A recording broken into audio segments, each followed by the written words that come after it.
Alright, well, I have the intercooler and the bumper support off. I'm also replacing my radiator. As you can see, I have the stock one. I'm coming down here. There's a bunch of bolts. So just take off all the bolts and then you'll be able to take this off. And then I will start draining it. So let me take off all these bolts, get this out of the way, and then show you how to drain it and then start pulling it apart. Okay, so I got that cover off. Let me grab my flashlight.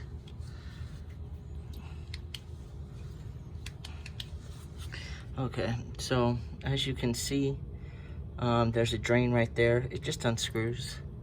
And then you can drain your coolant. I already popped it open so that I can get all the coolant out pretty easily. Over on this side right there, you can see that's the lower radiator hose. I've already, let me see. Bear with me. So I've already started to loosen it up so that I'm able to pull this off and get any coolant that's still in here. Now, when I took off the drain, I opened this up. It's just sitting so that it gets air and flows. I just loosened these up and spun them around so that the radiator moves. I'm gonna have to loosen up the bolts to take off this upper one. And then there's bolts for this fan clutch. There's 4 of them here. I'm gonna take those off. I'm gonna drop the fan clutch from the bottom, then pull the whole radiator out.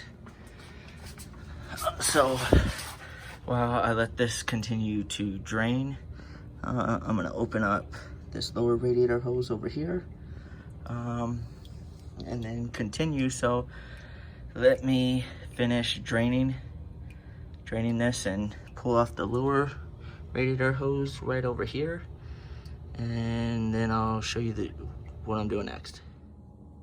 All right, so I got the radiator out. It's pretty easy. My fan clutch, right on those 4 bolts. It's a 10 mil that I used. I used a ratcheting wrench to get those off. So I was able to loosen up these top brackets that hold in your radiator and push my radiator back towards this front part of the frame. I was able to slide out my fan clutch, which here's my old fan clutch. So there's the radiator with the shroud. That's the lower radiator hose. So once I put out my fan clutch, right here is where the upper radiator hose goes, so that was super easy. The bottom was easy on the bottom of the radiator, but if you look way back in there, it's kind of hard to tell, but there is another spout that the lower radiator goes in. That one was kind of a bitch. So I have all that out. I'm gonna now go in reverse. So I'll put in my lower radiator hose, tighten it up onto the block. And after I do that, then I will take off my shroud, put on my new radiator, and then my new coolant temp sensor. I have a new one, so I'll put that on the new radiator. I already have, if you look up here, my new fan clutch with GK Tech fan blades. So give me a couple minutes to put some of this stuff on and I'll show you.